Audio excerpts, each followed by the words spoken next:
Welcome to Full Throttle Talk, the podcast where horsepower meets conversation. From supercars to classic legends, high revving tech to motorsport mayhem, we cover it all. Straight from the driver's seat, whether you're a gearhead, a racer, or just love the thrill of the open road, you're in the right place. Buckle up, hit the gas, and let's go full throttle into today's episode. All right, we are back. Welcome to Full Throttle Talk. And as promised, today we're focusing on Porsche. So much so, I wore my Steve McQueen Porsche shirt. So we're celebrating today, focusing on Porsches. And so let's just jump right in. Since our last podcast, gentlemen, anything extraordinary happened, automotive related in your lives you'd like to share with the listeners? Anything that really caught your eye as far as maybe something sold on Bring a Trailer, or maybe didn't sell on Bring a Trailer, a car you bought, a car you sold, anything like that? Greg, you can start. Oh, I think, as far as Porsche goes, there's a significant no sale recently. Obviously, the Seinfeld Porsche 917 at Mecum. And there was also an RSK that didn't sell, which I thought was interesting because it was the seventh time it's been offered for sale. But I thought both of those two events were somewhat interesting. And since we're talking Porsches, I thought those would be mine. So let's bring those no sales back up, because I heard some backstory on Seinfeld's race car, because there's a lot of interesting history. And if you could pull the history up, and we should share that with the listeners, because there's no such thing as a normal version of those, but this one in particular, I think it was owned by Steve McQueen. Okay, so let's talk about that. But I also heard, and I heard this on Spike's podcast, what Jerry actually paid for that. And I'm sure he put some work into rehabbing it. Exactly. So I think that'll be interesting. So anything happened in your automotive world, Paul, since our last show? It's not quite Porsche, but it will affect all my Porsche clients. And this could be a whole topic on another day. We know about the Montana LLC. We hear it talked about all the time. As a California dealer, we got a letter from the California dealer, people who hold our license, the occupational health and safety license. Basically a letter saying that if we sell a car and it ends up being registered in an LLC out of state. And they even said in parentheses, such as Montana, the California, what do they call it? CDFTA, California Department of Tax and Fee Administration. Basically say, and they even use the words Montana. And then we find out that it hasn't left the state, which is really ambiguous.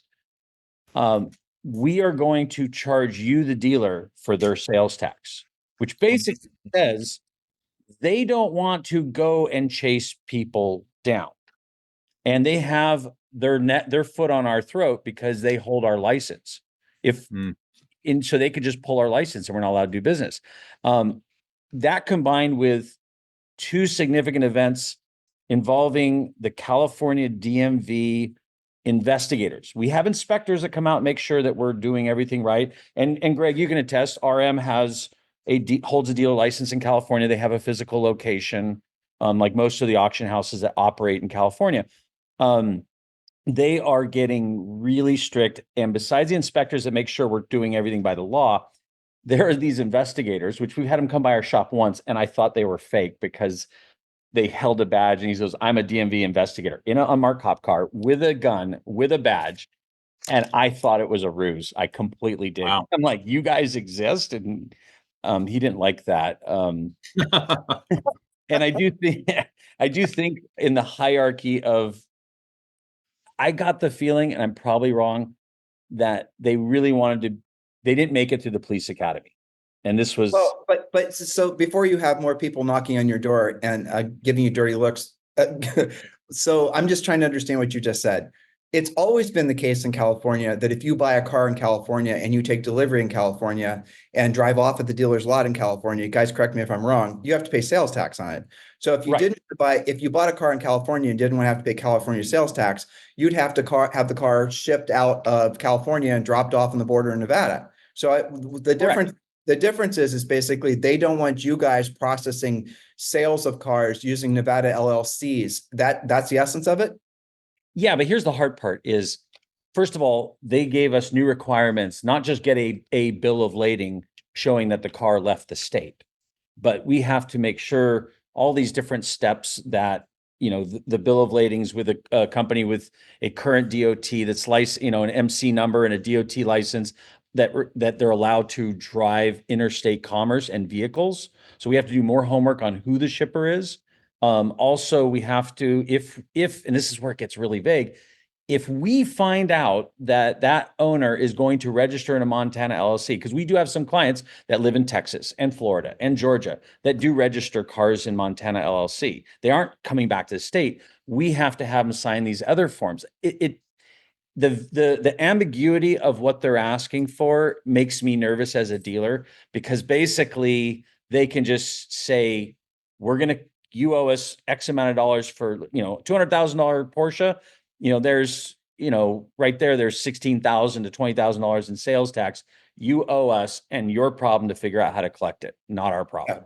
Yeah. And that's the part that really doesn't sound even remotely, right, because they're trying to make you guys de facto cops.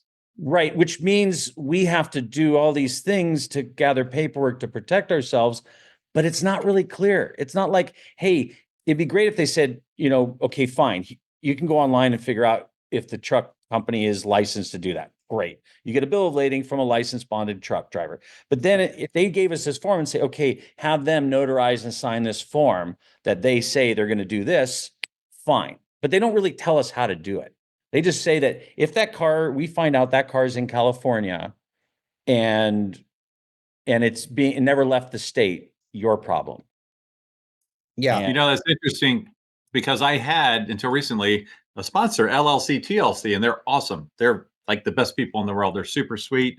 And they would tell me how some states are more difficult than others. And California actually has it where if you know somebody that has a Montana tag and you turn them in, you actually get paid for that. yes. Well, I don't know about paid, but they make it super easy to tell on someone. And because I have several friends who are highway patrols and do VIN verifications for the highway patrol. And they have told me before, the number one way they get people turned in isn't the cops or highway patrol pulling people over. It's the anonymous tip off on their online site, which is super easy to access. And in fact, one of my clients kind of brought it on himself. He's from New Jersey, has homes out here. He has a truck. He has a work truck out here.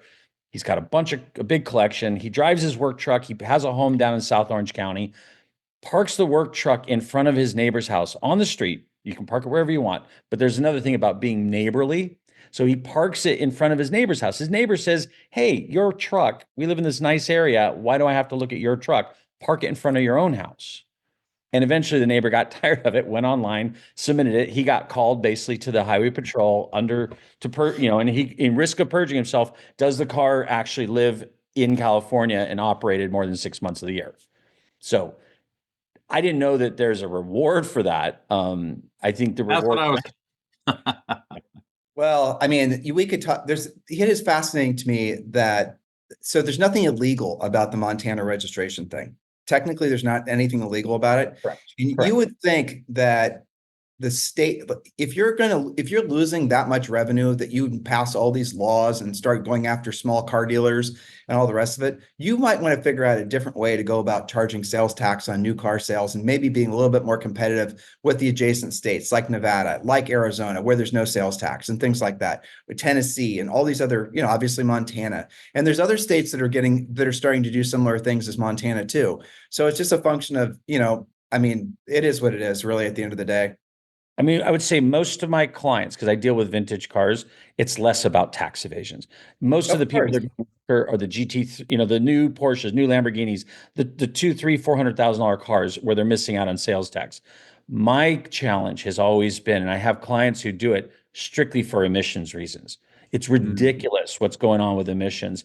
And we can talk about another episode, but I have looked at it, and I'm literally all the components to flip a switch for California to make people who have older cars exempt would not only generate significant revenue, but they would get a lot of that tax money back. Because I have clients that'd be happy to pay sales tax and happy to register their cars in the state if they freaking could, and not keep going, getting kicked back to the California Air Resource Board and the Bureau of Automotive Repair, which is just a money grab. So yeah, and like in some states, if the car's, I think 25 years or older, you can get like historic plates or whatever they're called, and then it's lifetime registration. I think Texas does that. So, California has 25-year-old antique car plates that do absolutely nothing. but they look. They look cool. Okay. Well, let's move on to something a little bit friendlier and perhaps less controversial. Okay. So moving on from California registration, Montana LLC, and all the rest of it. Let's move on. So we're focusing on Porsches today. And a couple of shows ago, Paul and I started on a conversation about, we're going to talk about new Porsches listeners. We're going to talk about Porsche flippers. We're going to talk about the VIP program. We're going to talk about GT Porsches. We're going to talk about all that. But I want to go back to something that was 2 or 3 shows ago when we were talking about the cost of restoring a car. And so, Paul, if I were to bring to you, and Greg, you have insight on this too, just from, it doesn't have to be a Porsche thing.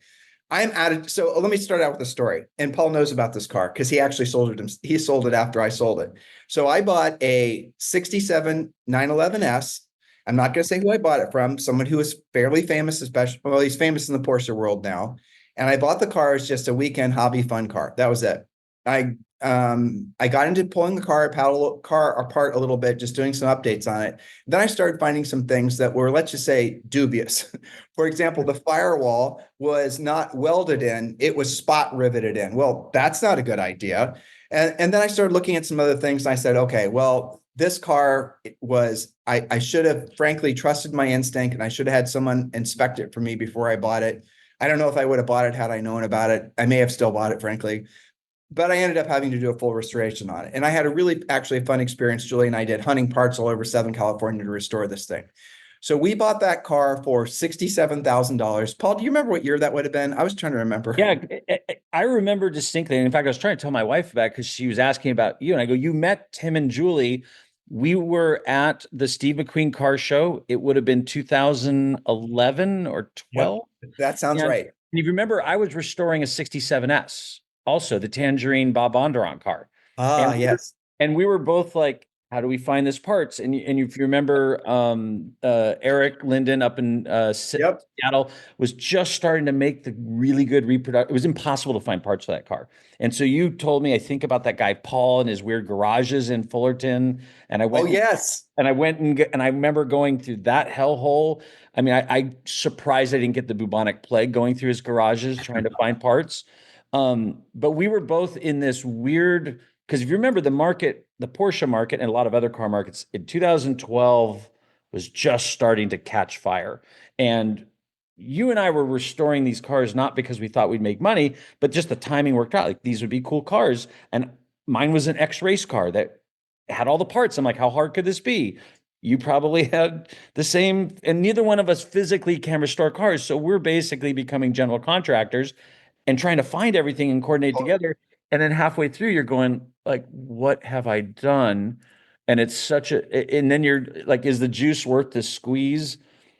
No, because we both took them to auction. Yours went to auction. Mine went that same year yours went to Monterey. Mine went to Scottsdale. And I remember when both of ours sold and I was like, I'm never doing that again. Ever. I got out clean. I didn't lose any money. Yeah, I did too. I did too. And remind me, well, it was a 67S. It went through Bonhams. They were lovely people. We'll talk about that later because that was an auction experience. And I want to talk to Greg more about that because that was the weirdest auction experience with the Porsche. It was a Rick Cole auction, actually. Oh, wow. And I don't know if yours was a Rick Cole, right? Yeah, mine was a Rick Cole. Mine was Bonhams. I mean, I have no complaints. I got the car sold, they were also at the same time trying to sell a really low mileage 89 Speedster for us, which frankly, I wish I would have kept. I regret that car smelled new when you'd open the doors. It was just spectacular. Any event, that car didn't end up selling. We took that one back. But anyway, so the 67S, we got into the process of restoring it. And I can't say it was a bad experience. I have to say mostly it was a great experience because frankly, Julie doesn't mind going to all these crazy car places like the one you mentioned. By the way, the guy you were talking about with the bubonic plague and all the rest of it, he's where I got those side decos before Eric Linden started manufacturing them. But Paul, this guy, you know what 7R wheels are? Fuchs 7R wheels. You know what they put those on the back of the 911Rs. They're super, super freaking rare. The real ones. So he had this pile. Do you remember the pile of old Fuchs wheels he had? It was like Greg, I want you to imagine this really crazy ass, and it was not inside. It was a pile, and it was like mosquitoes, and it was just like something, yeah, crap growing through them. And he goes, "Ever seen one of these before? Someone told me this is worth something. I don't know what it is." He didn't have like he had like 10 of these 7R Oh wheels. my gosh. Yeah, Wow. and these I don't even know what these things are worth now, but they're I would worth. say a pair of restored, like by Harvey Weeman, like a Yeah, named restore, a pair of 7R wheels, I would say 15 to 20 grand just for two.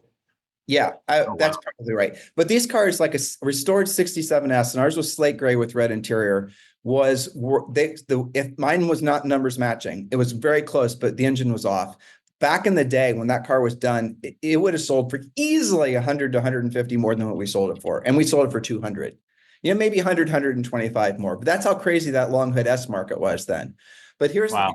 here's where I think this gets interesting.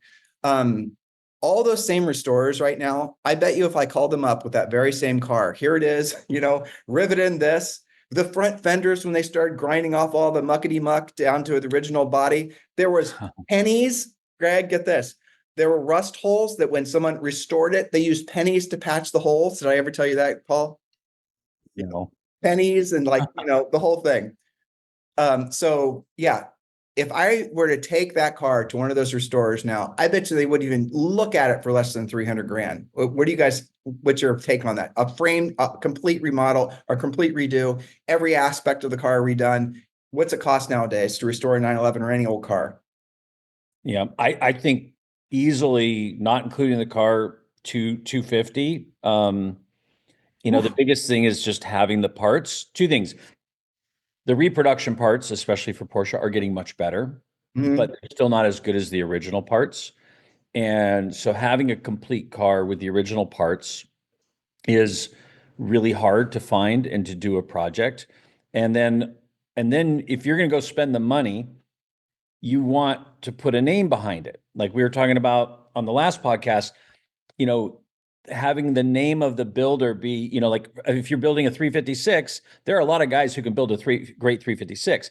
But if you have one built by Will Hoyt, it'll add more value. So if you're going to go do this expensive car, you want the premier builder. Well, a lot of the premier builders out there, they're literally booked for life. They're literally taking on no more business, which sounds And they only work on with their previous customers. So they'll do updates to the car that they restored 10 years ago, or they'll take on a new car that same old customer, but they're taking on no new clients. And people don't understand that. yeah. And it's when people come to me with sort of the sweet, naive idea that I will just do this, I just want to reach across the desk and smack them because they have no clue. And I said, if you want a surefire way to kill your dream of owning this car, this is how to do it. Because I get this all the time. We get these cars and they're like, we just sold a 69S. The guy's owned it since 2005, drove the shit out of it. 2015, he decides to restore it, finishes it in January of 24, puts 800 miles on it and sells it. And you see the story, Greg, you see it all the time. Freshly restored car, and they sell it. Yeah. Like, I don't understand it. I go, well, when he started this, he didn't have gray hair. He wasn't Me divorced. either. Yeah, he wasn't divorced. He didn't have medical conditions. Like literally, it will suck the life out of you. There are truly very few people that have what it takes and will get an intrinsic value out of restoring a car because you certainly aren't getting it on the financial end. And so by the time they're done, this car that they just dealt with and went through, like literally Moses going through the desert for 40 years, they are so over it. And ironically, like Moses, they don't want to see the promised land. They just want to get rid of it before it breaks on their watch or something bad happens. And Well, it does run the passion out of it too. When you feel like, I remember, okay, well, it's time to, send a check in for another 25 grand, or it's 50 grand, or what do you mean the 67S sport seats were from a 68, all this, blah, blah, blah, blah, blah, and this never ending garbage, But that said, I look back, it's been enough time now that the pain has passed, and now I just remember it romantically, all the interesting fellows we get to meet. But yeah. But it is a fascinating thing because people really have no clue. And that's the reason I think that lower mileage, or at least honest cars, as they say, are worth so much more money now because it costs so much to restore them. So, I mean, if you had, what cars can you buy right now that need restored will make it so that you don't get financially, completely wiped out on the other end of it. Greg, can you think of anything? Like, what's a car that you buy that needs restored, that by the time you're restoring it, you're at least breaking even, if not making money? I don't know that there is anything. So I got that little hypo Mustang fastback, and people love that thing. Both of the cars I have do not need a paint job. The Mustang, it's never going to have a paint job under my ownership. It's chipped, it's dented, it's dinged, but it's freedom in driving it. I don't have to worry about road rash or anything. It's not a show car. It's a driver's car. The 66 Pontiac GTO is an unrestored survivor, so we're never going to touch the paint. A buddy of mine went to get a quote on a 55, I think, F100 pickup truck. You would think that'd be the easiest thing to paint. 2 different restoration shops, $37,000. What? And that's on a pickup truck. And it didn't need any major body, it was bare metal, but it didn't need any major body work. And so, Paul, I'm like laughing at your $250,000 because I know that's California money. And you're not wrong on a Porsche. I would like to think in Ohio or this part of the country, maybe it's 150, 175 for a. Well, I think it's what you're. Yeah. Restored is a word on my descriptions I've almost completely removed, unless I'm talking about a single thing like we had the wheels restored. And even that I tend to use refurbished, because I think restored now has a connotation of something that I don't know if anything can attain to, something you perceive as running across Pebble Beach. And there are very few cars that are truly restored. A lot of them are refurbished. And I think, going back to your question, Tim, there are cars out there that you can refurbish. I think if you can do it and keep it long enough, it works out. The problem is, we saw back when we were doing our 67Ss, like everyone in the world thought they could restore a Porsche, finish it in a year, turn around and flip it for money. And I think that period of 2012 to 2016 pretty much killed the future ideas of that. I don't think people see that anymore. I think they think that they'll restore it and maybe they'll get most of their money back. I think if they keep it long enough, possibly, but then by the time they keep it long enough, it's no longer a restored car. It's an older restored car. It's a vicious cycle that I won't get on that train again. Yeah. And I bring up my Mustang because I have people that want to buy it, not because, well, they like the way it looks, but people want to buy it because they say it's an easy restoration because all the parts are there, the body's solid, it doesn't have massive rust, that kind of stuff. So if you're looking at to restore a car, it's a lot easier than some of the other ones. I as you were talking, Paul, I think I know what a car is that you can restore and never lose money on. The most expensive cars in the world. So you look at a Bugatti Atlantic that Paul Russell restored that's worth $30 million. Well, you could drive the wheels off of that, spend $1.5 million to get it restored again one day. It's going to be worth more at that point. So unfortunately, it's at the highest levels, any of those super high cars, once they're restored once, you see these 250 GTOs on the racetrack, as long as they don't get totally wrecked. I mean, they could spend $1 million, $2 million and not have to worry about losing money on the car, but that's rarefied air up there. You start at 8 figures to be safe. Yeah. Which is kind of ironic because they're worth so much that I wouldn't want to drive them, but they're actually honestly the ones you won't lose money on if you got to get some serious work done to them. Like the 250 the short wheelbase, I mentioned last episode, the guy got a replacement engine so he could thrash it. Well, he's probably got $150,000 in the replacement engine and transmission. He'll never lose money on that. He said, it's just interesting because it's at the very high level. I think I remember Keith Martin said there's a point where these cars become immortal, which is they will never not be what they are. Like they can get destroyed to a remarkable state of being destroyed, and they will always be brought back to life because of the. Let's circle back to Porsches. James Dean's 550 Spider that's in 3 different parts that somebody just bought the transmission for on Bring a Trailer like a year and a half ago. That car is going to show up one day, no matter how much money you have in putting that thing together again. He's going to get his money. I mean, hold on. Yeah.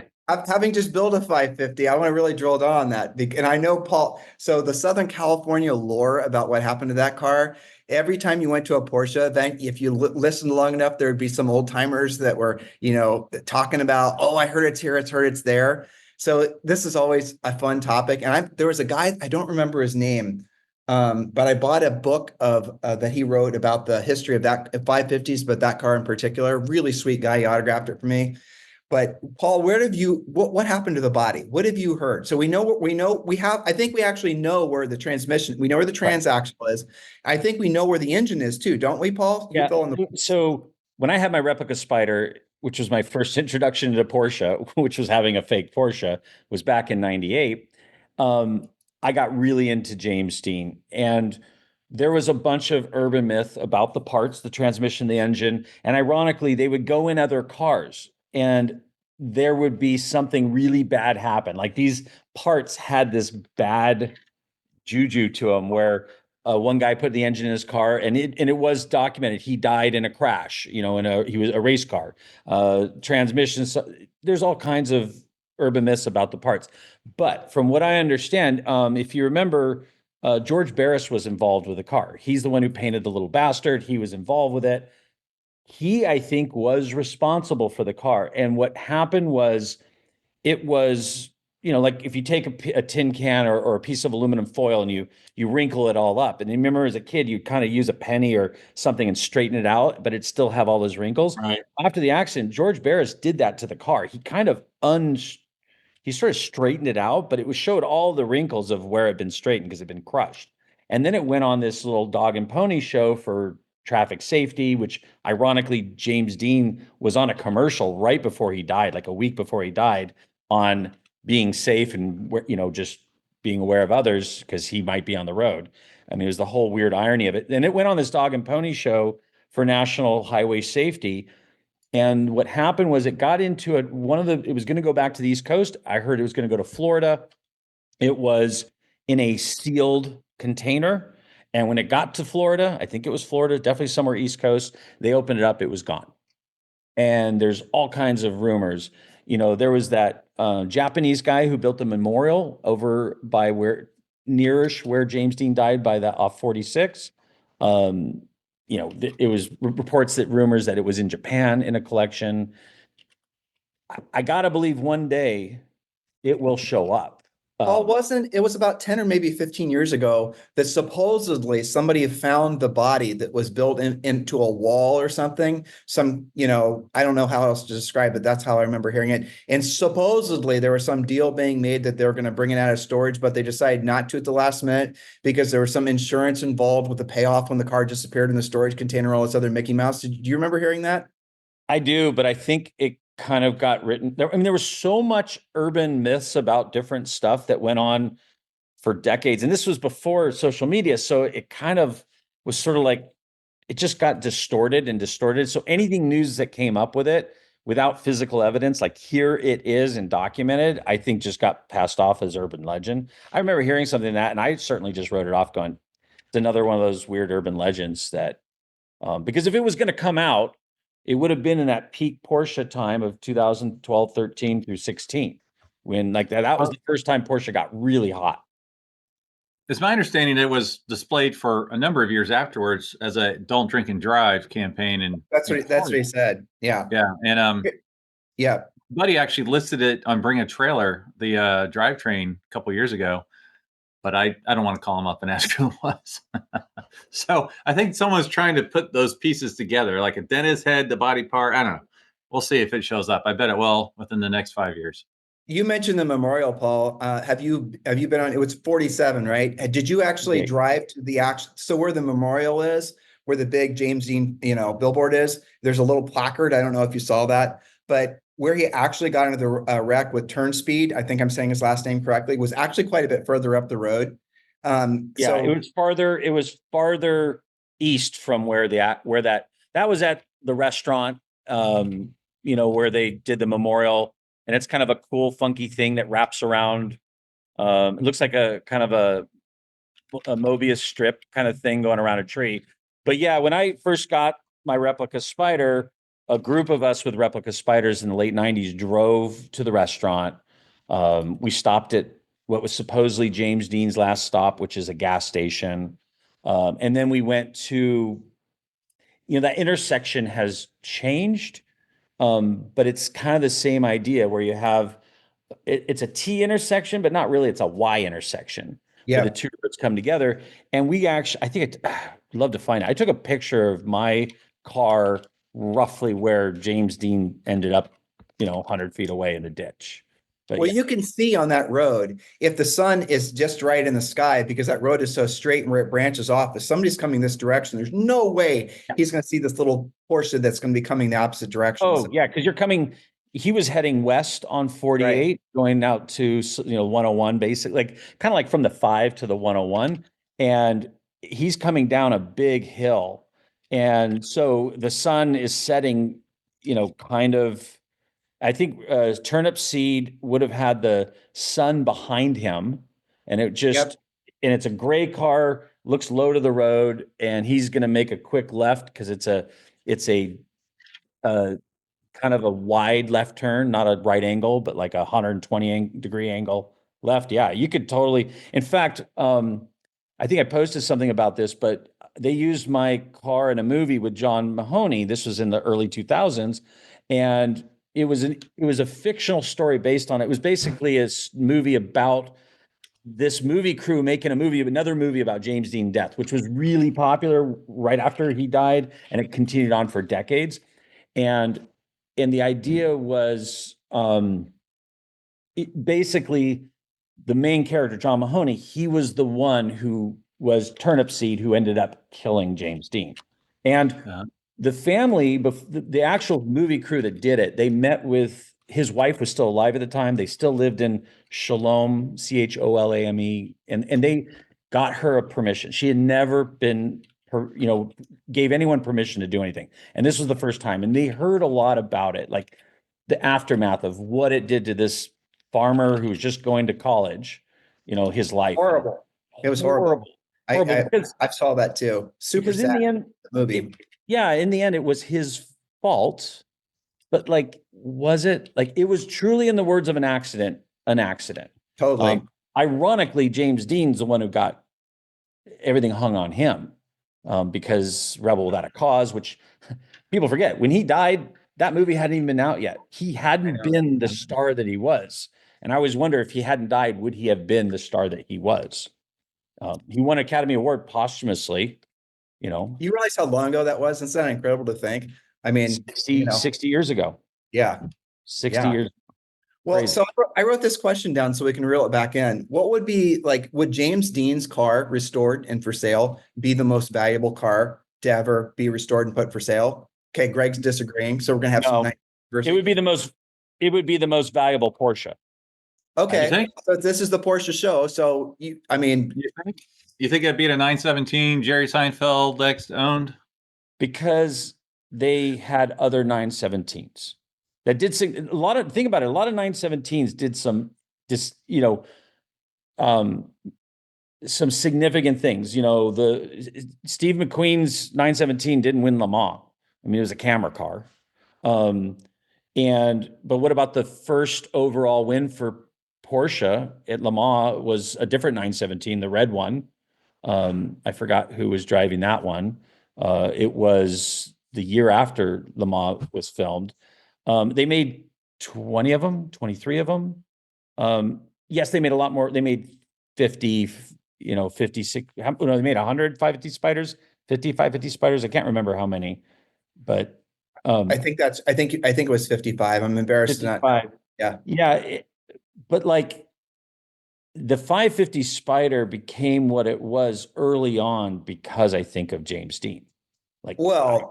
Yes, partially. Not early on. Well, just not early on, but out because the 550 started kicking absolute ass on the track, and it was changing all the rules. And it really was arguably Porsche's first supercar. I think it would be really hard to argue that isn't the case. And it was, people were like, this is back when Porsche was basically a cottage brand, and they're out there kicking butt on all these little sports car tracks. And then the James Dean thing definitely made it into a legend. Yeah. It's 60 years later, and anyone who's into cars knows something about that. So I'm going to play can I play devil's advocate? absolutely. Please. I think the petals are falling off the Steve McQueen flower slowly as that demographic is aging. I think James Dean is even before that. So I don't disagree with you. It might not be one of the most significant Porsches ever. It's just I don't know that I don't know. That's a tough one because I think if it ever materializes, there'll be so much controversy. There'll be so much attention. It'll be a world record kind of event. I don't know if that translates into dollars. I just think I don't know how many people have brought up James Dean lately, and how many people have brought up Steve McQueen more. But I just think it's the aging demographics. I think we saw what Paul Walker's cars did. He's kind of this generation's James Dean. I don't know. We'll see. If The funny thing is not all of us are too young, to actually have one of these guys as, part of our youth, and we're still talking about it. So maybe it gets carried forward. But I am, what do you think, and I'm going to put you on the hot seat, Greg, since you're the expert here. If there was a, James Dean's 550, they put everything back together, numbers matching the whole thing, it's for sale, and let's say it's restored. What do you think, given what you've seen, and frankly, given what you've seen not sell and what you've seen sell, what would you, like I said, hot seat, what would you think that thing would be worth? So let me preface it saying I did a whole episode on Steve McQueen, all of his automobilia, every car that ever sold, sunglasses, $900 when his Mustang came up for sale. And I did the math. I came up with the Excel spreadsheet. I did the calculations. Perfect. And I said, that's going to sell for $4.8 million. I was off by $1 million. It sold like $1 million less than I thought it was going to sell based on all the Steve McQueen math I did prior. So I also think Dana Mika bought that car, but that's another story. So all that to say, let's say the perfect 550 right now without significant history is $5 to $5.5 million. All right. So if you quadruple it, you're talking, 25 mil. I would say, I'm going to say 18 mil. I'm going to say 18 mil personally, just a little bit triple a 550 price without the provenance. That would be my guess. What do you think, Paul? Well, so I'm going to put a little bit of math in this, probably not as much math as Greg put into it in this kind of stuff. But my closest thing was, if you look at a couple things like the 928 from Risky Business, another one was when Steve McQueen's 930, which when you look at what Steve McQueen's cars was really significant. That slate gray 930 was really significant to the Steve McQueen part of it. And I remember we were pretty close on it. It was like a 20x factor, versus like if that car was just exactly what it is with no Steve McQueen. And sure enough, I think that car was, what did the Steve McQueen 930 sell for? Like 1.8 million. I think it was a Mecum thing at Monterey. It was under 2, but pretty close. And we thought that car at the time should have sold for, it was a driver quality 930 in a cool color. And it was early. It was a 76, I believe. I think it would have sold for like, 200,000 or 150,000 at the time. So, and by the way, his Lusso did the same thing. It was kind of but look at, now this was a movie car, but look at his slate gray. What was it, 70S or 71S? That sold for 1.2 million. So, I mean, that was a 10X or an 8X maybe. Yeah. But RM sold the original one back in 2011, the 911S for just under $1.4 million back in 2011 in Monterey. And didn't someone buy that and restore it? I'm pretty sure they did. I'm pretty sure someone did it sell since then? Did it sell after RM had it? Yeah, it might have. It might have sold at Gooding. That take a little bit more research. So going back to the 550 Spider, $5 million gets you a decent 550 Spider that didn't do anything significant. Now you take arguably the most recognizable 550 Spider, the one where you don't have to be a Porsche person and you know something about it. You may have thought it was a Speedster or something else, but you knew it was a 50s Porsche and James Dean died in it. And the cultural significance, as well as all the urban myths and the legend. Let's just assume They gathered all these parts back together. They restored it but everything perfect to the best way with the factory parts. Everyone gets behind it, and it's as close to when James Dean owned it. I would say 40 to 50 million. Would you? What? Oh man. Now You this got is Greg going- this is the ultimate Bitsa car.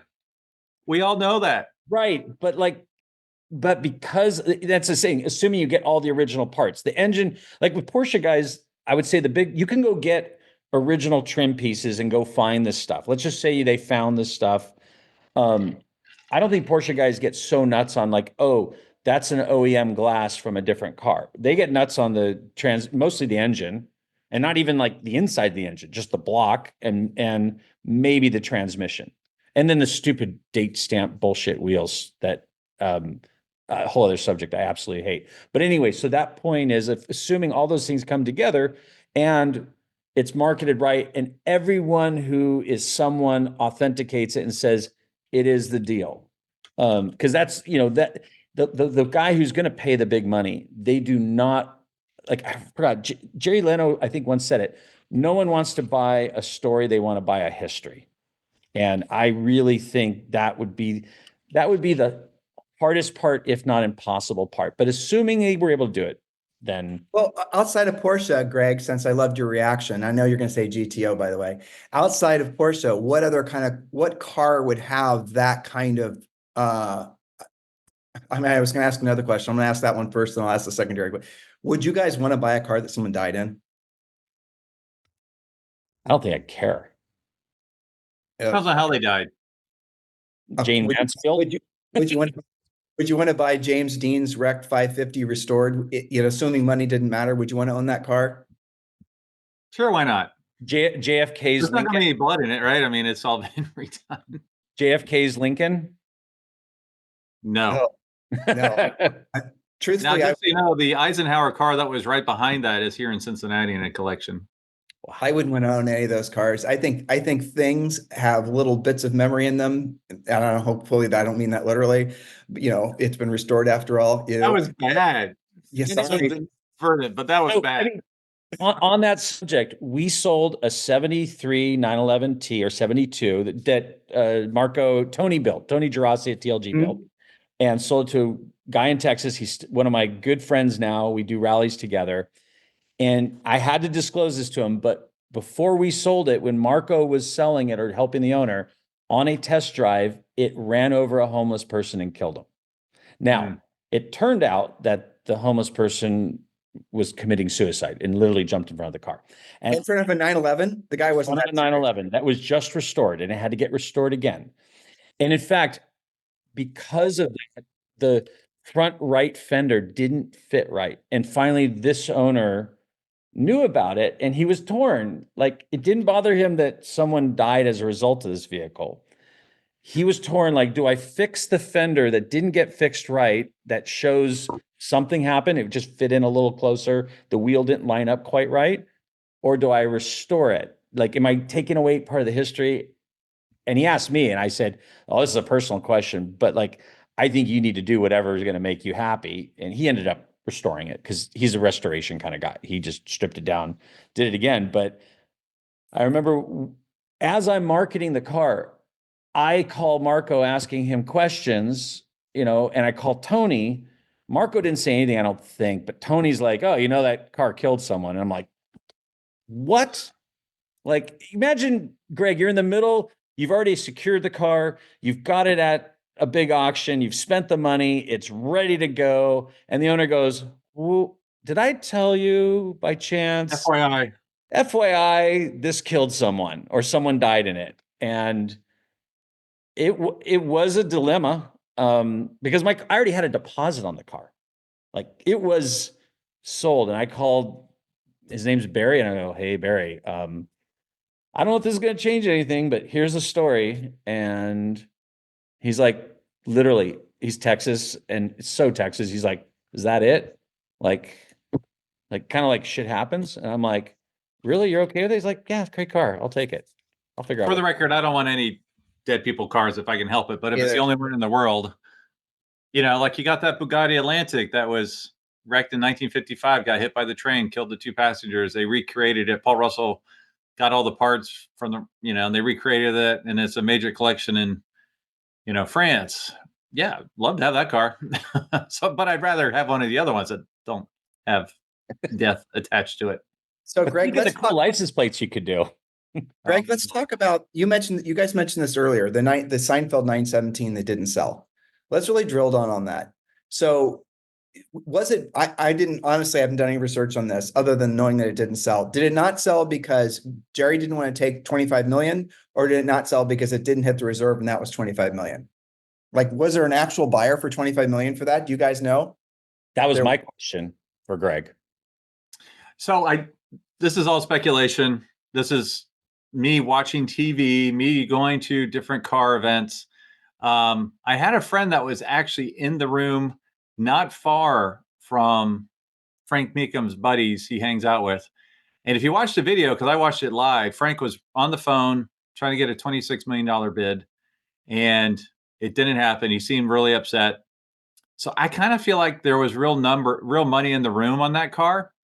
If you go back and you listen to Spike Ferriston's podcast, where just a couple weeks ago, I think you mentioned it, Paul, where he had Jerry on, he just said, yeah, we got a deal in place. And there's so many ways you can structure that deal. It could be, we're going to net you X if you don't reach that, whatever. There's a lot of different ways to structure the deal.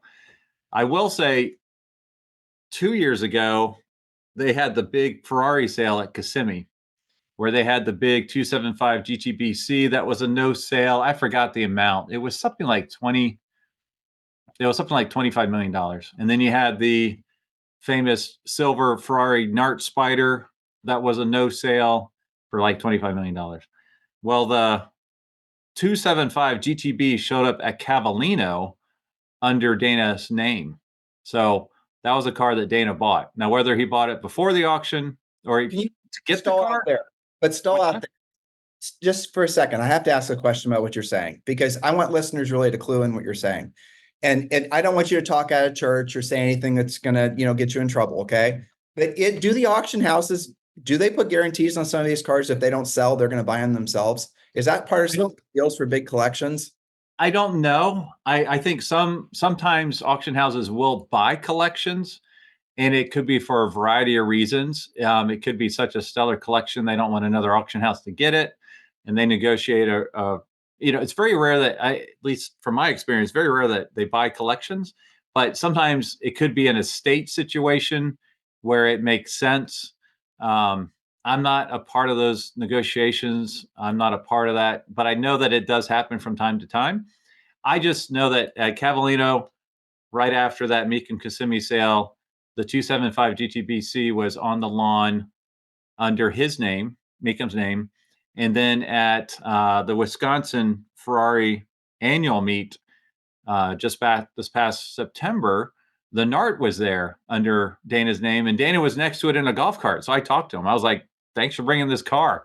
This is such an incredible car. It's nice that you show it, because he doesn't have to show anything. So all that being said, I'd be curious to see if like Luftgekühlt or something, this 917 showed up and it had, his name attached to it, because part of the deal to get it was he had to either buy it or had to do a guarantee number. I don't know. I'm just speculating based on seeing the 2 mega Ferraris that were available last year at Kissimmee show up tied to his name at public auction or public shows. I'm going to stay on this for just a second longer, because I think this will be interesting to a lot of listeners and viewers. So the white collection that RM represented, and again, I don't want to, you're an RM rep, so speak to this or don't either way, because if you don't speak to it, Paul and I will just make shit up and, act like we know. Right. So I remember so I knew that white collection because I knew the owner of the white collection. A friend of mine, I've known him forever. Actually, Paul, when we were restoring 67Ss at the same time, I sourced some parts for him because he didn't have access to some of the people I had access to. So I just passed the information along, helped him restore his car. So long story short, I saw a lot of his cars at the Monterey sale that took place after the white collection sale. And some of the highest, and you know, I were walking around, Greg, and I asked, wasn't that one of his cars? Wasn't that one of his cars? And you guys had on the second floor, at least 6 of his cars. And they sold for more money than they sold for less than 6 months prior. If I remember correctly, and I know you're looking at your records, so correct me if I'm wrong, but it looked like in a very short period of time, they sold it at that auction, and then they resold again for a fairly significant margin. Were they the same exact cars? Yeah, there was a 6. So I have I have my Speedster, right? My 991.2, whatever the hell it is, Speedster, and ours is a Heritage. And so I follow the values on them, right?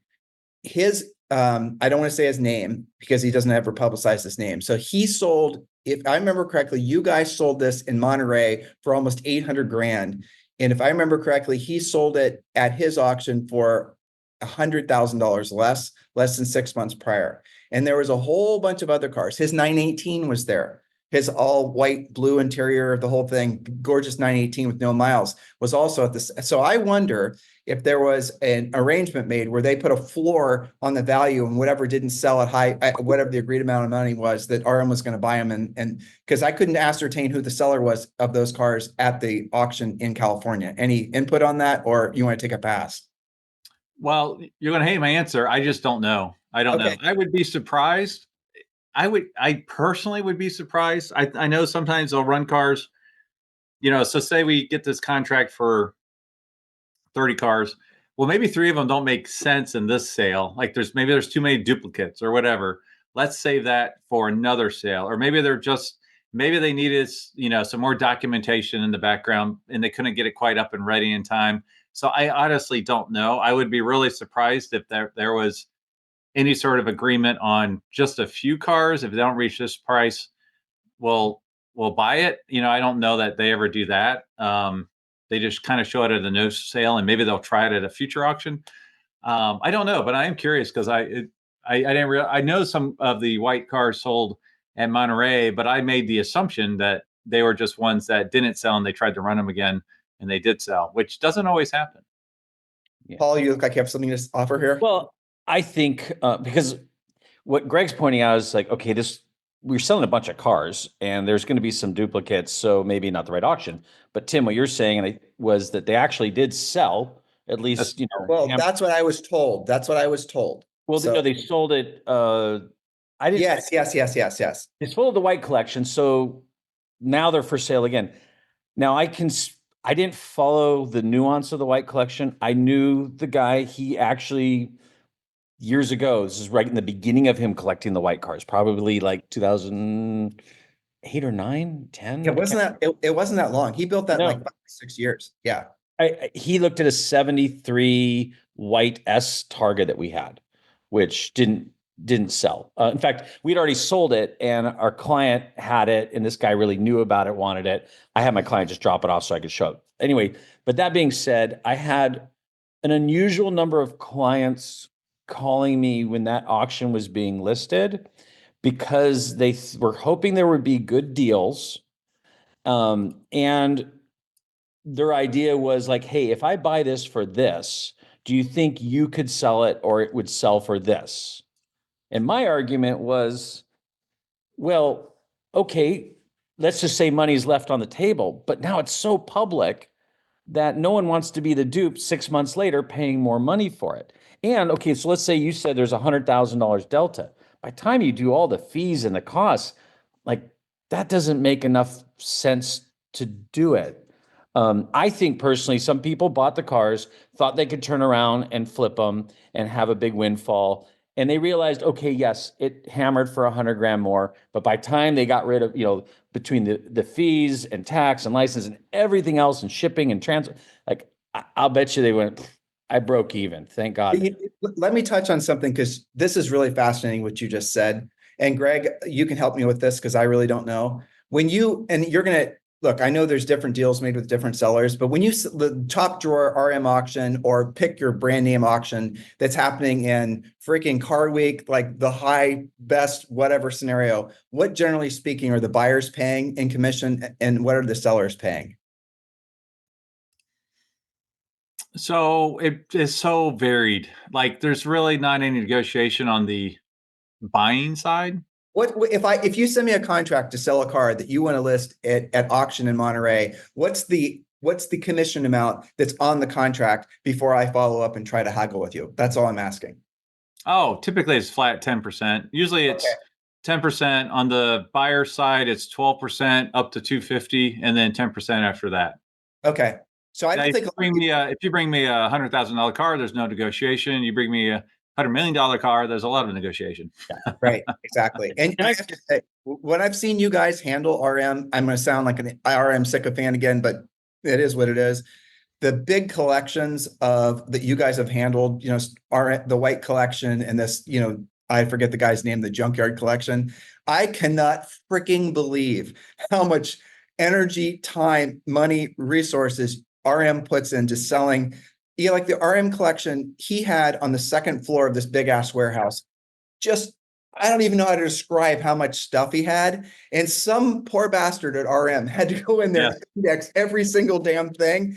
And you guys didn't leave any money on the table, try to sell everything. I'm sure some of that stuff's still for sale. I don't know of anybody else that would take that kind of effort and put that kind of money towards an auction. Extraordinary.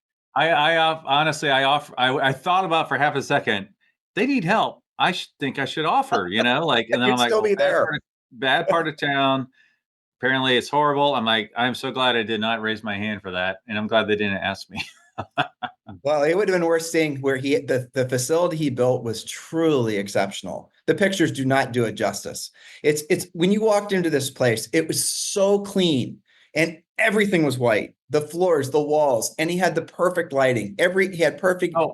It was like I meant the one I wasn't going to go to was the junkyard collection. Not. Oh yeah. I was actually on a cruise. I couldn't make it to the white. I would have loved to have gone there. Yeah. Yeah. Well, and just real quick to Paul's point, there's people don't know this necessarily, but there's a lot of dealers at our auctions, and so if you feel like if I tell someone, hey, you know what, I would almost suggest this car should be no reserve, or at this price point we have to take it no reserve. People usually freak out about that, but you got to realize that there is a wholesale base of dealers where I think worst case scenario, it's as if you're trading it into a dealer for a new car. Like you're not going to get 20 grand on $100,000 car, because there's a lot of smart dealers out there that are looking for a wholesale price. And so I just wanted to bring that up because it could have been, to Paul's point, some dealers there or even some enthusiasts, like, I'm going to buy it now. I'm just going to throw it in Monterey. I'm looking right now to see if I can see if it is true. I haven't found any that were at both auctions, but I'll let you know. Okay, I know you will. I'm counting on you. Well, let's steer this back to Porsches. Obviously, we're going to talk a lot about the market because the flippers, is the flipping market in general dead? Is there you guys? Let's just talk on new cars. Let's focus on new cars and let's talk about new Porsches. And I have a ton of friends that were VIPs. Well, I have 4 VIPs, but then a lot of people that were flipping the cars even after they bought them from VIPs.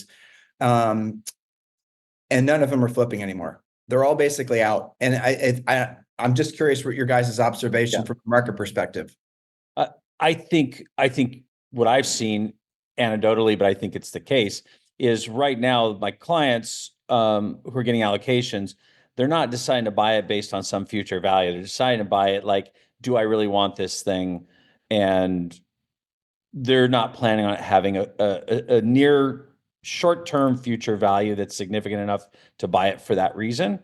I do think the speculation on the Porsche market for new cars has drastically diminished recently.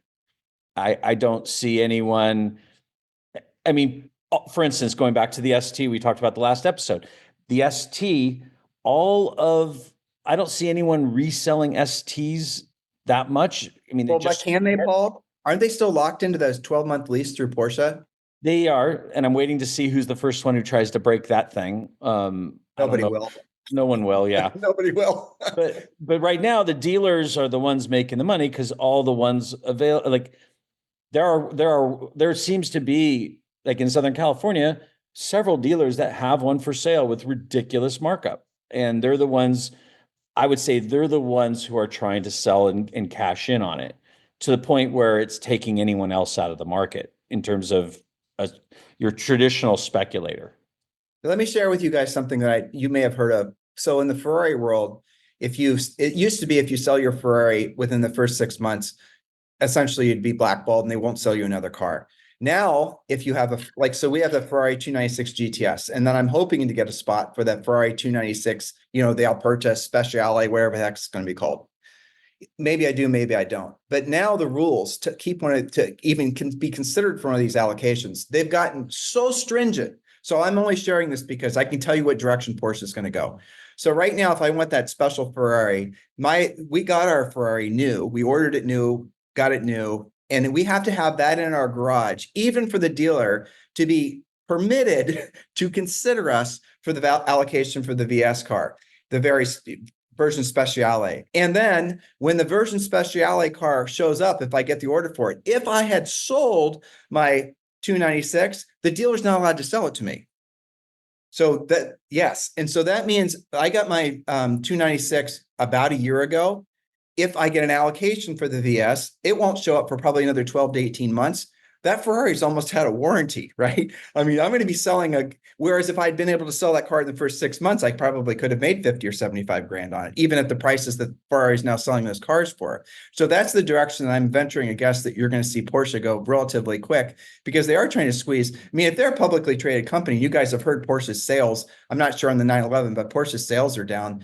They're not going to leave any meat on the bone for flippers. I can't imagine that they would. Why would they? I wouldn't. I mean, you said this on the last podcast, Greg. I mean, you don't fault people for wanting to make money. It's their entitled, that's what you're supposed to do after all. You're not a nonprofit business.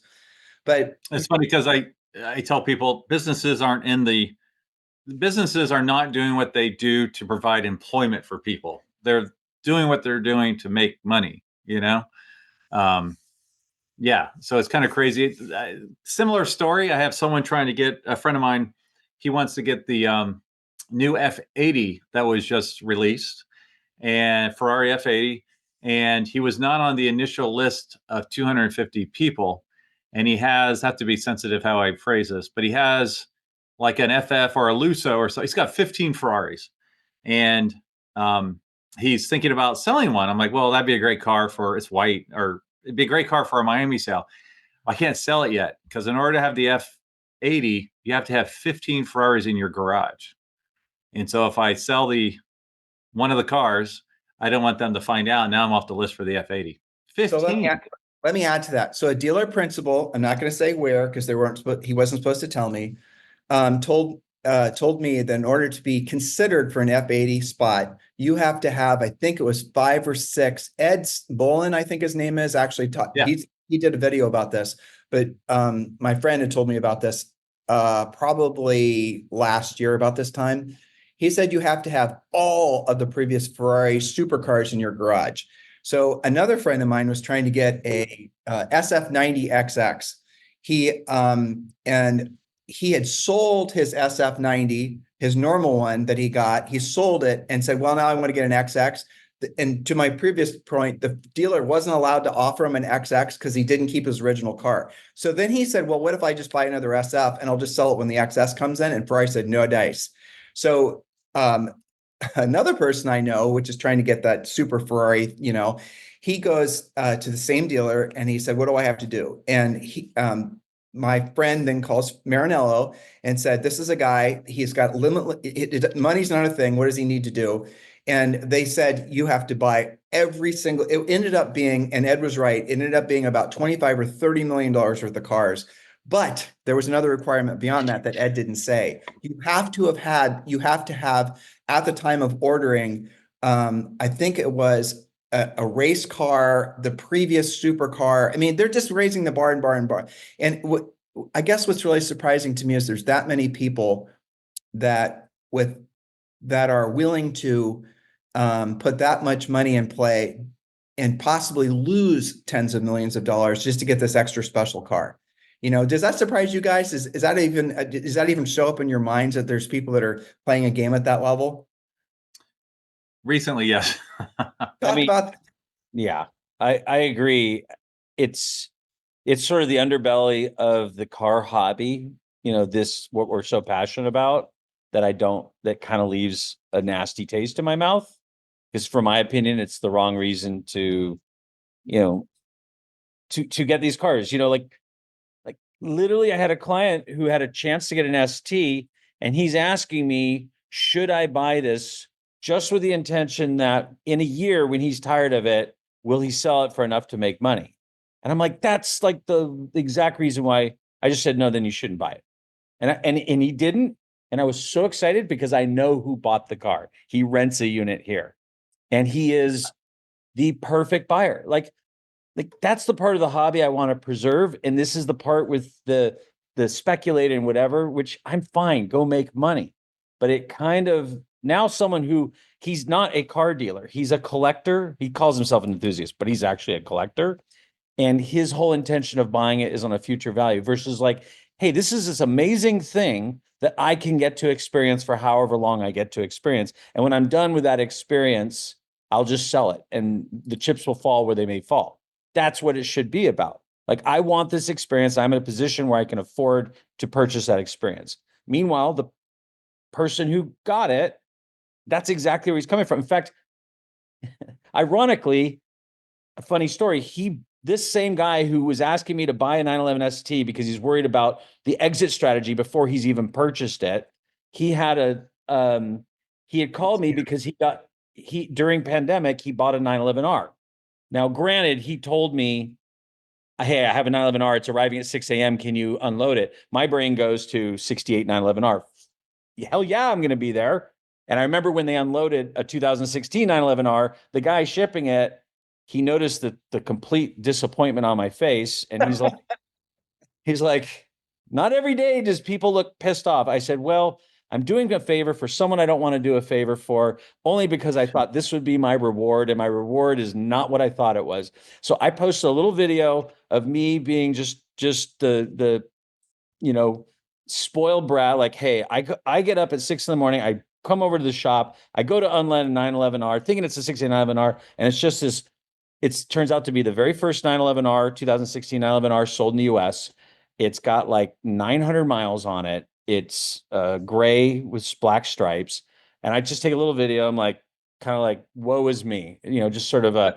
But let's drill down on that though. So you're Porsche, since we're talking about Porsches, and how much, see, I have an opinion on this. I'm curious what you guys think. How much does Porsche really give a rat's ass about the enthusiast community? How much do they care about, all the things we're talking about? Here we are, celebrating this brand, but Porsche over in Germany, I wonder how much time they spend thinking about us really uber car nerds. I know that's where I think that if these manufacturers forget about us, frankly, and they just start catering to that specific upper end clientele, are we going to stick around and still have passion and enthusiasm for these cars when they realize that they're just making stuff just to, I don't know. I don't know the answer to the question. I think, well, in just a little teaser to keep people listening to the end, I do have the answer on the white collection. So, yeah, he's going to the feeling. I think they do care. I think that they're making the STs, not, because they're all about the ultimate driving machine, even though that's BMW. They're also still providing us with your car, the Cayman Spider, or no, you had the Spider RS. We've had every, as far as GT, yes, that's what I'm so unbelievable. I mean, if they didn't care about us, there wouldn't be $100,000 GT4 Cayman. Now that's out of my price range, but that's much more achievable than all these other cars. So I think they do care. The fact that Porsche is making reproduction parts for about everything. I also think that's a money thing, because obviously they're tired of seeing all these aftermarket suppliers make all the money. Why don't they? And all the other big Mercedes and everybody else who has a restoration shop has finally clued into that. But I think there's a I think they care, honestly. They could probably lose that in a generation though. And I've seen that happen with other brands, and you guys have too. I mean, if the wrong people aren't sitting in the boardroom and there are too many bean counters that are in there, you could see them. Like, I'm worried about when the head of GT, when he finally retires, if the next guy isn't as passionate as he is. I mean, look what Porsche has created since 2004. I mean, we were talking yesterday or last show about the the GT3 or the 996 GT3 and what an exceptional car that is. And people don't know that car did not have traction control. That car has ABS, a modern flipping 400 horsepower car, rear wheel drive with no traction control. That's bonkers. Manual transmission. And those cars, in my opinion, are still those are still brilliant cars and always will be, and unbelievably good cars to buy, value-wise too. Paul, do you have an opinion on that? I mean, yeah, I think in the end, to Greg's point, the bean counters will always be there. They're a publicly traded company. They have to sell cars, but I think they have realized, and I think Andy Pruninger with the GT division, who really kind of really pushed Porsche to keep the enthusiasts in mind, when there is money to be made because of this thing you're doing. Like, for instance, racing. No one goes and buys a race car. Very few people buy a race car, but race on Sunday, sell on Monday. I think a lot of people who either have 911s or want 911s will be interested in going and buying a Macan, a Panamera, a Cayenne, a Taycan. I mean, that is there's no fooling anyone that the Cayenne and the Macan are really that's the bread and butter of Porsche. That's where they're really making money on 911s, but that's where they're making volumes of money.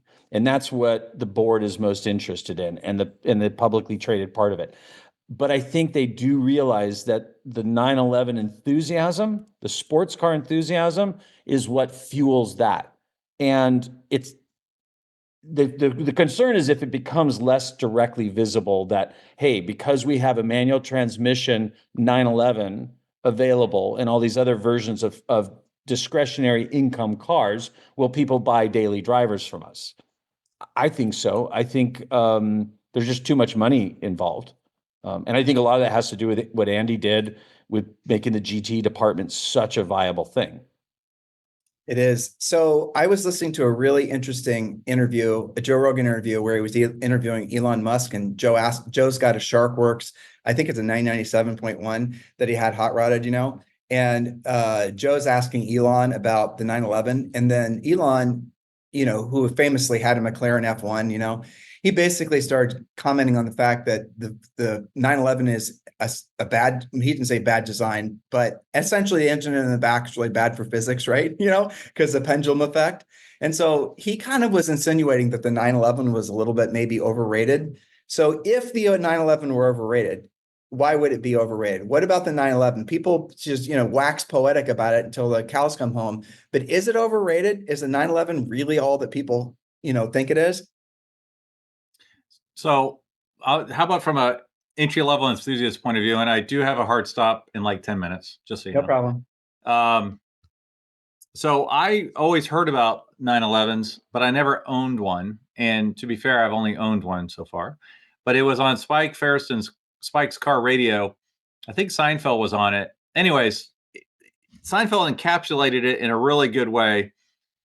I won't get this totally right, but he's like, they perfected the wrong placement of the engine, but he said, the engine's not in the front. So you don't need to have heavily assisted steering because it's pretty light up there. The fenders, the hood goes down so you can see the edges of the fenders, because it's not so heavy in the front. You have quick steering because there is no drivetrain. It's all in the back. You don't have a loss of power and responsiveness.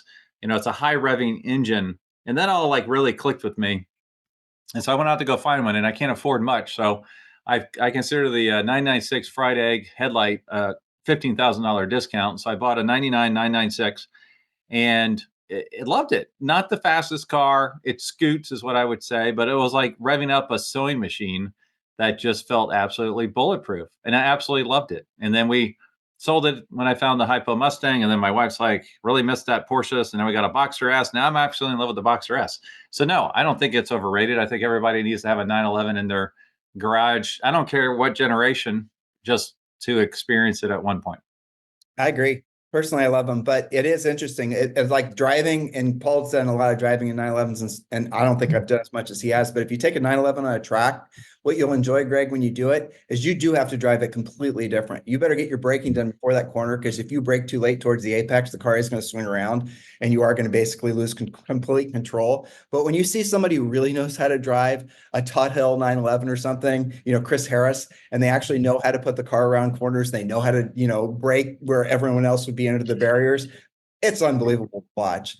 And to Jerry's point, the nice thing about having the weight in the back is you can't accelerate away faster. And so because the weight's over the rear, the power. Yep. So that's the whole reason. But yeah, but it is interesting how much the 911, considering that they sold millions of them. I mean, even any air-cooled, water-cooled, anything, they're incredible how well they retain value and how much enthusiasm there is for them, and how now it's transcending generations. Yeah. It's almost undescribable. There's millennials. There's this whole, in Southern California, especially, Paul, when you're 50, when you go to these car shows and you see these guys that are half your age and they're just, loving these Porsches that were around when their parents were dating in high school. I mean, that's it's amazing. Yeah. And I we joke about it. I do all these rallies, and you get to the rally and you're like, 50% of the cars are freaking 911s. Like, I'm there in my 911 and I'm angry because I want to see something different, but like, they are like the perfect tool for the job. And every time you want to hate on the fact that they've become ubiquitous, you're just like, but damn, they're really good. And then, when you drive a 356 or a long hood 911 or an 80s 911, every generation you compare it against their contemporaries. Like, you drive a 356 and then go try driving an MGA or a Ferrari 330. And you're like, these things feel ancient compared to the 356. Granted, 356 doesn't have a lot of power, but like, you can drive these 60-year-old cars in contemporary times at contemporary speeds, and outside of missing some amenities and instruments, you're kind of like, man, these things function really well. They're annoyingly capable. And I get this question all the time. Like, people go like, hey, what's the value 911, air-cooled 911 to buy? Like, hey, dude, the cat's out of the bag. And I go, I'm going to tell you an answer, and you are going to absolutely hate the answer, but I'm right. The best value vintage 911 is a 944 Turbo S or a 968, and they're like, now, and I love those cars. I have both of those cars. A 944 and a 928 and stuff, they are so much more like a conventional car. I always say a 944 Turbo drives like an E30 M3 with power. A 928 is truly the German Corvette. It is less reliable, more expensive to fix, but damn, is there another car? And yes, Greg, I know you have a hard stop, and I want to hear what you found from your research. I definitely want to hear it. Oh. But is there another car like the 911 that has like a Magnus Walker appeal, but at the same time, a dentist, overused analogy of the dentist driving the 930 Turbo and all that. But is there another car other than the 911 that's been able to successfully transcend generations of enthusiasts? Name one. I can't think of one. Volkswagen Beetle, which doesn't really count. Oh, I'm not sure if I agree with you on that one, though. I suppose not from a sporting standpoint, but like, a Beetle transcends generations. I mean, they made them for freaking ever. I mean, yes, there's the Mini Cooper, whatever, but like, the Beetle is just, it is, but it doesn't, it's cheating because it's basically the DNA of a 911. Well, there's something special that Porsche has been able to create, and then obviously keep going, that it'll go generations too. And please, if you have an old 911, do not electrify it. If you're thinking of electrifying your 911, just sell the damn thing. Oh my gosh. No, I not because I'm biased, but I don't think there's anything else that has that kind of reach. Me either. No. And even though they've made millions of them, which is amazing. Yeah. So Greg, let's hear it. The big reveal. All right. So the big reveal is all of the cars none of the cars at Monterey are the white cars. None of them were flipped. None of them. They might have been from the white collection, but they were never offered at the white sale. Oh, I know that's not true, son. No, I just looked them all up. Oh, I know it's not true. The Speedster. No, okay. Now, you know what? You might be right. Because now that I'm thinking about it, you probably are right. Because now I'm thinking about it, I remember talking to the owner, and he told me that the 918, maybe the Speedster, there was another one too, a 993. I don't remember what it was. No, it was a 964. There may have been a few. You're right. That you guys that are reserved for Monterey. Yeah, Maybe Monterey. But okay, none of that them might were be at where this you're auction. Then confused. they were at that auction. I looked at all the results. Even the 1997 white on black Turbo S. There was one at the white collection. There was one at Monterey. They weren't the same cars. I checked the VIN, Okay, which is pretty interesting because that's a pretty rare car. They only made 183 of them. if you have time, can you look to see what your results were for that? It was a 2019 white with blue interior, white. That was definitely one of his cars, and that definitely, if I remember correctly, I know for sure it was for sale in California, and I do distinctly remember that being on the website again because I'm watching values on those just to make sure that it's easy for me. Like when I'm buying a car, part of the rationalization, that selling process to the wife, is that we won't lose money. There's very rarely a conversation that doesn't end. Right. Yeah. So that I'm always having to pay attention to that because, I'm just trying to be a responsible steward of our cash flow to my, wasteful spending on cars. But so Greg's going to do that. So if you had to choose, go ahead. And Paul, if you, I know your favorite 911 ever is a 993, so you don't have to answer this question. Like, but if you had to choose the Porsche to own, and this was going to be the one that you're going to, this was going to be your car for life. And it can be water cooled, air cooled, new, old. And you're not going to spend any more than, I'm going to put a big number on it. I mean, a relatively big number, 200 grand. What would it be? Well, before you put the price on, it was going to be the same answer we had before, which is 73 RS. And I have to go like in 30 seconds because I have another interview, just so you know. So, okay. You want to, you know what? Why don't you hold out the answer about regards to the Speedster until our next show? Oh, there we go. perfect. Okay. And one 911 or one Porsche for you, Greg, so we can end on a high note. Oh, I'm just going to pick an 89 non-turbo look to keep it underneath the $200,000. Yeah, I don't disagree with them. All right, cool. Well, that's the show. That's a wrap. Thank you, guys. Thank you. Have a fantastic day. Like, subscribe, let other people know. We're putting our hearts and souls into these podcasts. We're going to be doing one of these per week. If you have any suggestions on shows, on ideas, on wardrobe choices, on whatever it is, let us know. Just go ahead and put it in the comments, and please do give us a great review. We certainly appreciate it. Have a fantastic day, and thank you for watching, or thank you for listening.